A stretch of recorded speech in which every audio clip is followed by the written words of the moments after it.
হয়তো তুমি ভাবছো ঈদ তো আনন্দের দিন, নিশ্চয়ই সবাই খুব সুখে আছে, শান্তিতে আছে। কিন্তু ভাই, এই শহরের বিভিন্ন গলিতে এখনো এরকম মায়েরা আছেন যারা তাদের সন্তানদেরকে বলছেন, বাবা একটু সবুর করো।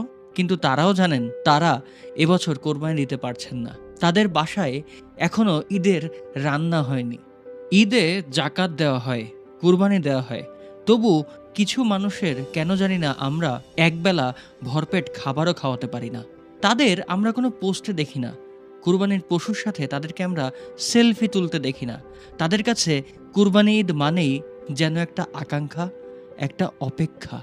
তুমি যদি একটু সামর্থ্যবান হও, তাহলে কিছুটা মাংস, একটা পুরনো জুতা, একটা কম দামি নতুন জামা দিয়ে হলেও এই ধরনের মানুষগুলোর ঈদের হাসি কিনে নিতে পারো। ভেবো না এতে তোমার সম্পদে কিছুটা ঘাটতি পড়বে।